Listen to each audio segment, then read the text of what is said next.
If you're a woman over 35, there's a very good chance your hormones have already started to shift.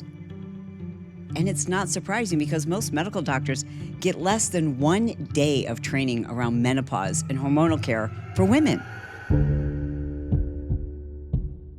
Today, I'm going to share with you some of the less common hormonal warning signs that most doctors miss, and why knowing about them now, no matter what your age is, can literally change the rest of your life.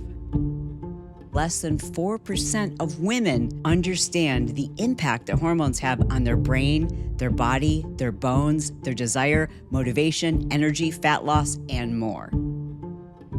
You can have a doctor you completely trust. You yourself can feel like you're in the know on most of these things and still miss really important warning signs. So if you're confused by all the information out there, if you're wondering if you're too young, or if it doesn't matter because you're past that age, if you or a family member has a history of breast cancer and you thought you weren't a candidate for any type of support, in this episode, I'm going to share with you what you need to know about your hormones, the impact it has on your quality of life, your longevity, your brain, your body, the updated science on hormone replacement therapy, and natural alternatives for those who just aren't interested in hormone replacement therapy. For me, it started in my mid-40s. I started having these peculiar symptoms, some of which were kind of embarrassing that I didn't want to necessarily talk to anyone about, like suddenly sneezing and like peeing my pants, but then it would go away. So I didn't recognize that it was a continuous symptom. And because it would come and go, I didn't know that it might have to do with my hormones. I started gaining weight and just feeling thicker through the middle. I noticed I was just more unhappy. Like, I don't want to say depressed because I wasn't depressed, but I definitely found that I just wasn't in a good mood.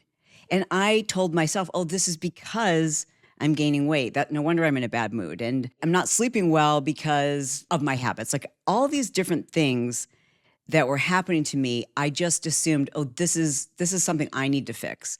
I didn't realize it had anything to do with my hormones. So by the time I would go to my doctor and I would bring some of these things up, either they weren't significant enough for me to mention, I myself didn't put the correlation together that they might be related to my hormones.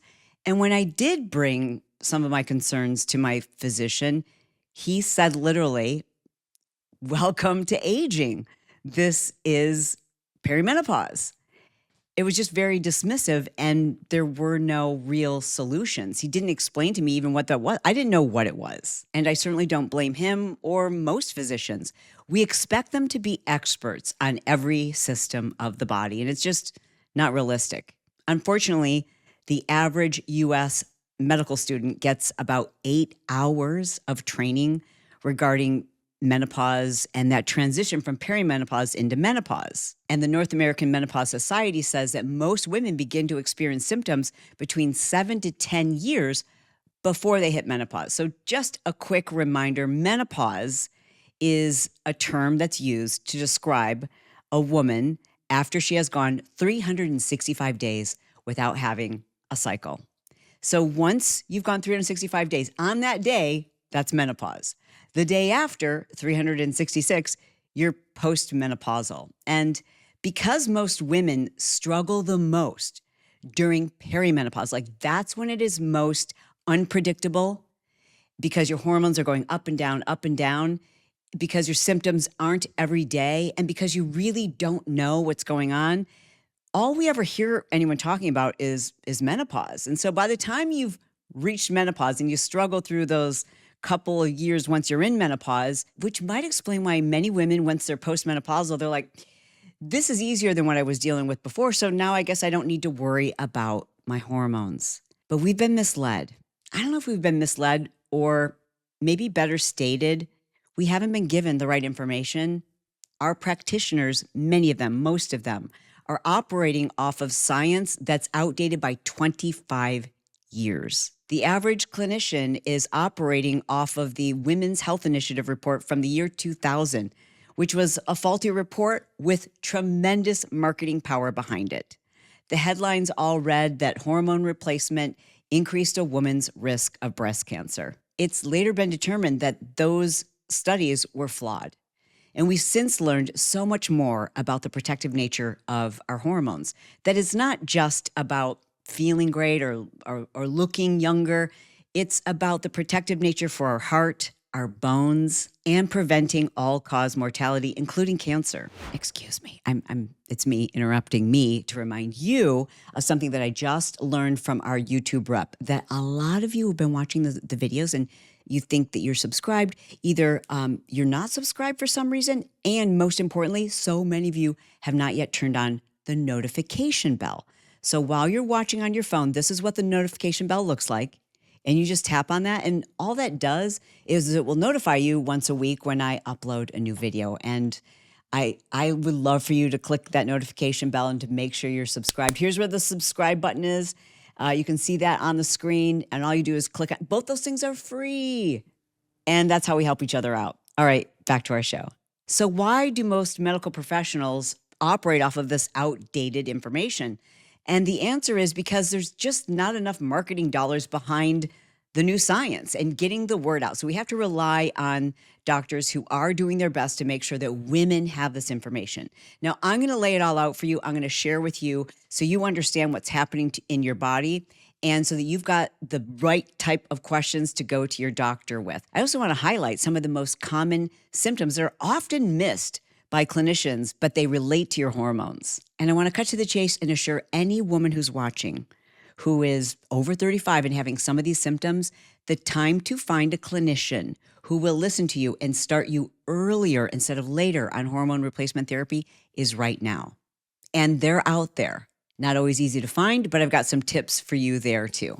And by the way, before we go further, if this isn't too personal, I would love to know, what level are you? I don't ask age. I'm level 56. What level are you?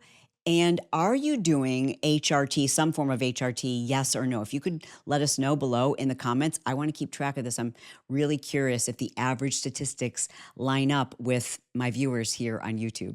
It all starts when we're little girls, right? Our moms dress us in pink, but there's really not a lot of hormones going on. Then we enter our adolescent years, wearing cute hairstyles.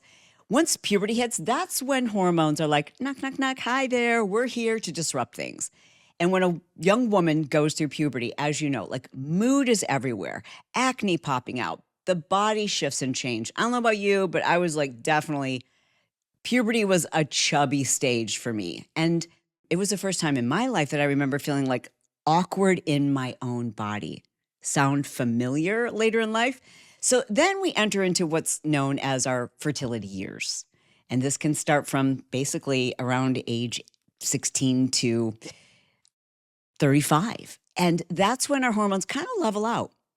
And during that year, those years where they level out, it's easier to control your weight. It's easier to know what dials to turn up and dials to turn down to control some of those things. You likely didn't have any weird symptoms whatsoever. Things were much more predictable. And then perimenopause hits. And perimenopause is very much like puberty, where the hormones are up one day and down the next, up and down. It's not predictable. So you feel like you're going crazy. It affects your mood, it affects your brain, it affects your energy, it affects your body, it affects your desire, your motivation, everything.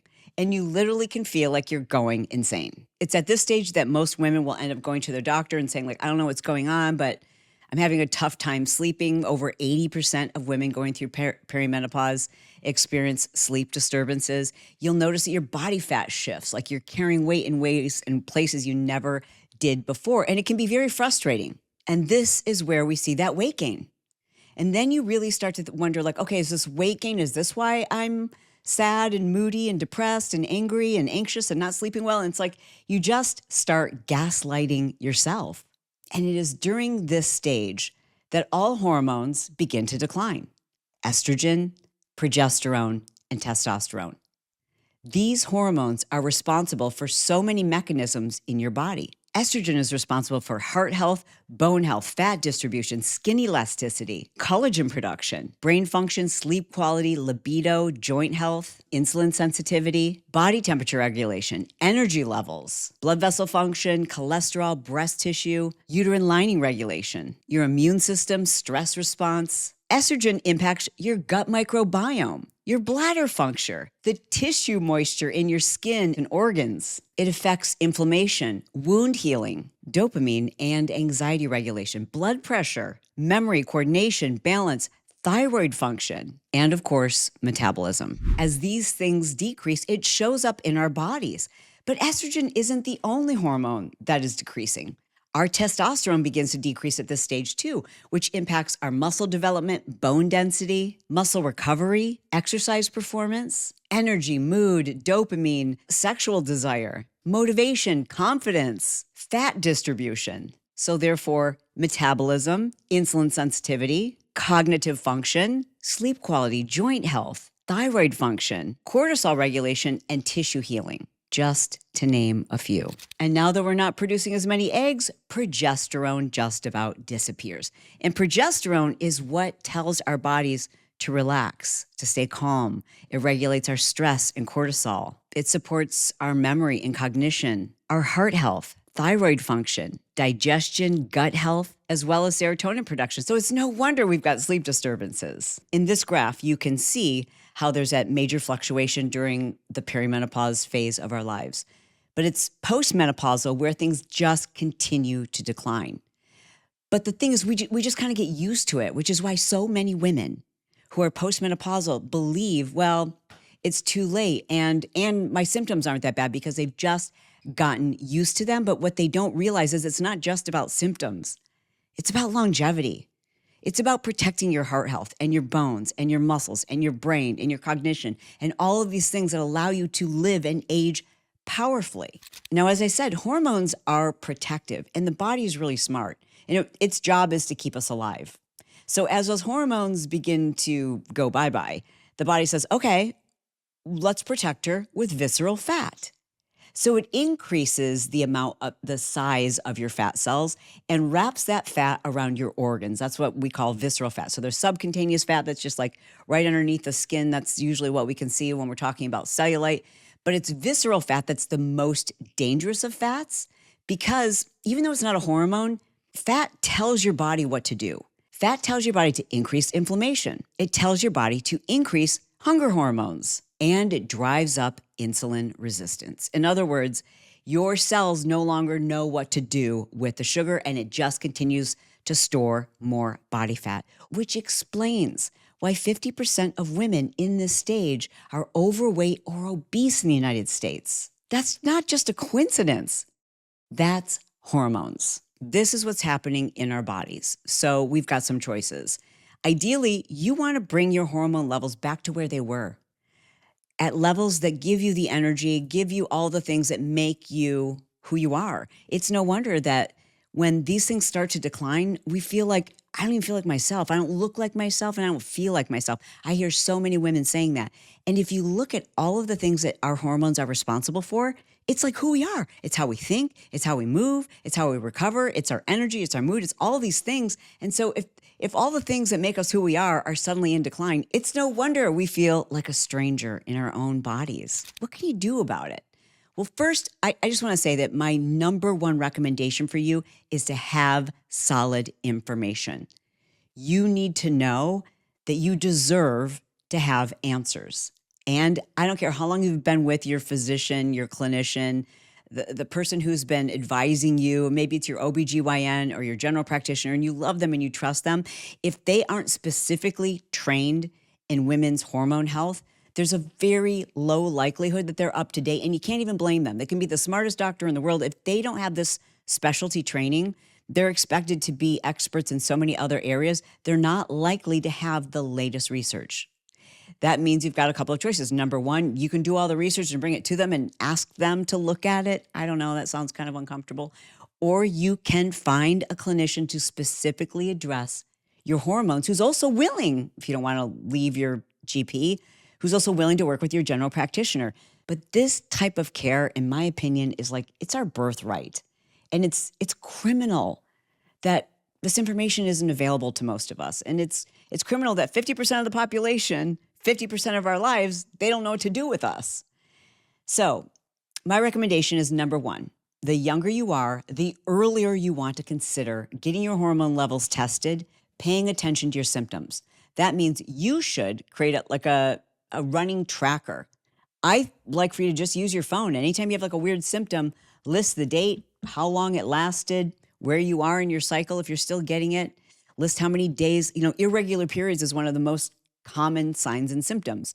Keeping a log or a diary makes it so much easier the next time you do talk to a qualified clinician about your symptoms. Again, some of these are going to be very irregular, especially during perimenopause. New research suggests that the earlier a woman starts on hormone replacement therapy, the easier her transition into menopause, number one. Number two, it reduces her risk of cancers like breast cancer. And number three, it reduces her risk of dying from any type of disease, otherwise known as all-cause mortality. But if you're a woman who is postmenopausal, it's not too late. Even a woman in her 70s and 80s is entitled to have a conversation about possible forms of treatment.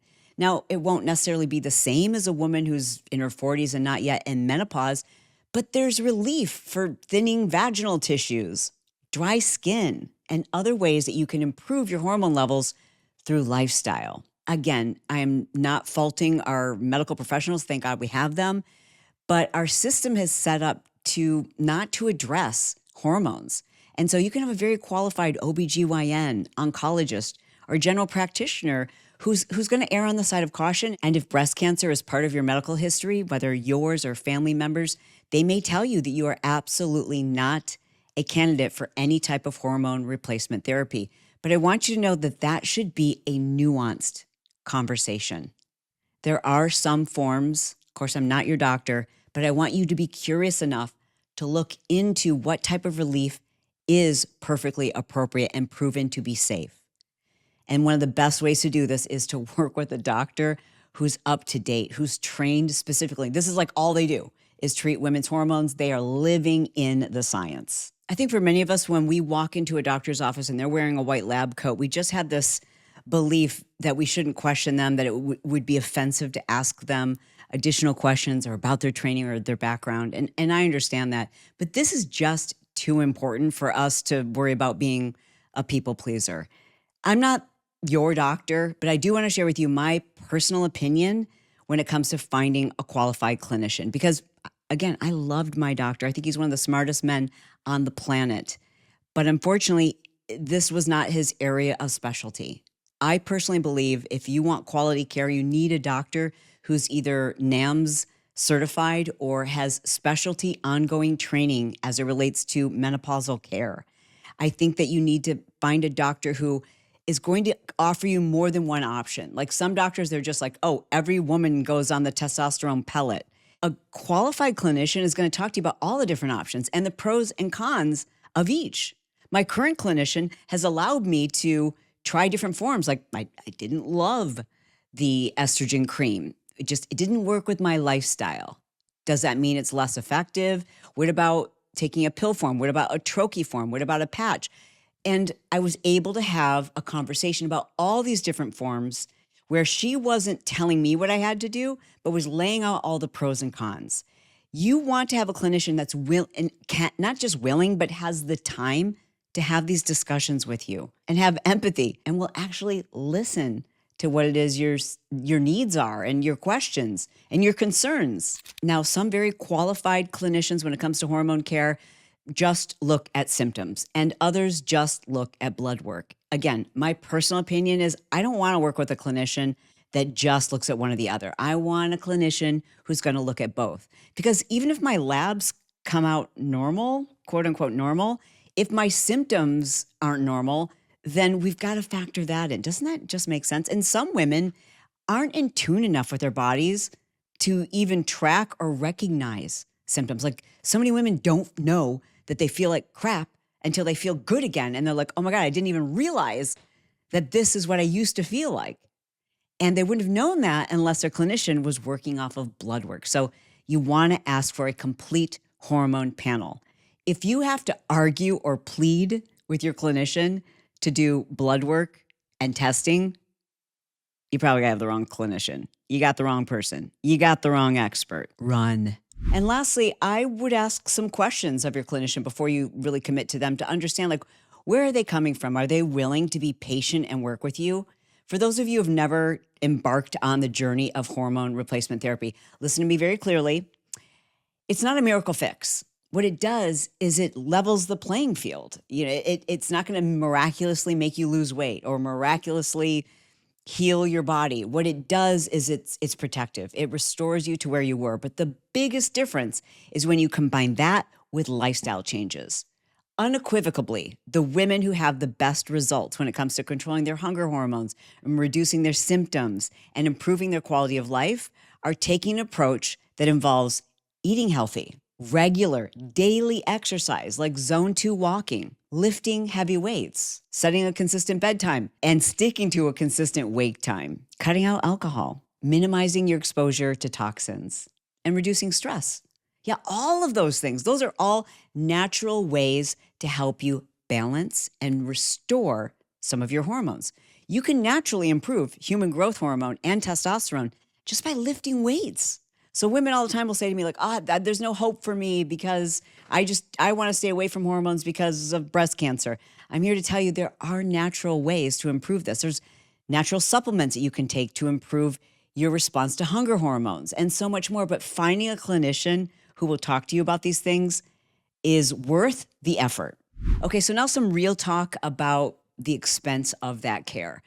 There is a trend towards very qualified clinicians now becoming concierge doctors where they don't take insurance and you have to pay them out of pocket. And this is a problem with the insurance system in our country, in my opinion, because the best qualified doctors, they were fighting these insurance companies so hard that they're like, forget it.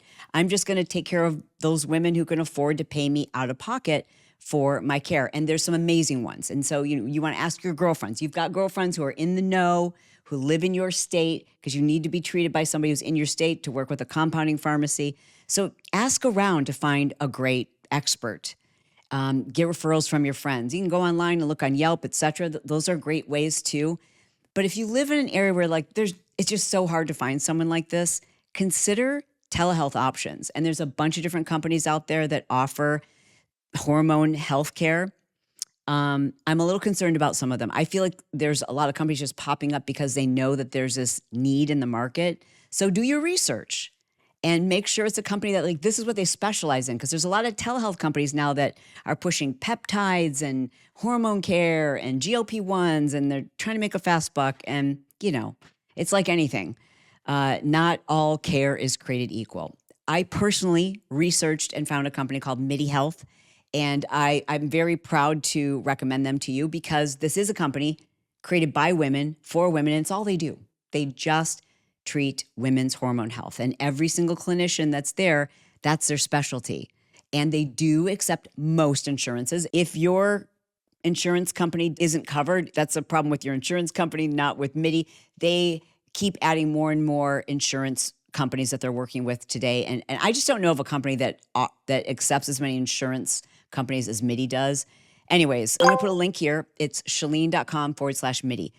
And they are a sponsor of the show. They're a sponsor of the show because I know every single time I've talked about this for the last 3 or 4 years, this is the number one problem. Women are like, I can't find anyone in my area that accepts insurance or that is affordable or actually has this type of care and specialty. So I highly recommend MIDI Health. It's who I use. In fact, I have an appointment on Tuesday with my clinician, and I'm going to talk to them about trying a different form of estrogen. Like I said, I've done the cream, didn't care for it, didn't fit with my lifestyle, always forgot to put it on. I've done the troche, which is like under the tongue, but I hate how long it takes to dissolve. So I might try the patch. And I'm going to have a conversation about the pros and cons with my MIDI clinician. Before we go, I want to share with you very quickly some of the most common symptoms that are related to your hormones. Here we go. Weird periods, low energy, weight gain, decreased strength, increased anxiety, depression, itchy inner ear, irritability, mental exhaustion, migraines, low-level nausea, a burning mouth sensation, joint pain, acne, severe brain fog, urinary issues, vaginal dryness, thinning hair, hot flashes, frozen shoulder, UTIs, ADHD-like symptoms, gut permeability, leaky gut, decreased libido, intense hangovers, skin changes, osteopenia, dry hair, dry nails, tender breasts and changing breast size, memory lapses, temperature sensitivity, mood swings, increased facial hair, electric shocks, tinnitus, digestive issues, dry eyes, new allergies, vertigo, a change in body odor, tingling extremities, heart palpitations, and the inability to tolerate stupid people. I swear it's a symptom, and I don't think we need any research to prove it. I personally started on hormone replacement therapy at age 46, and it took several years, if I'm being honest, because I was in perimenopause, to kind of figure out how to stabilize things. But entering into menopause was a breeze, and I think in large part because of that. Listen, aging is inevitable. The decline in hormones is inevitable.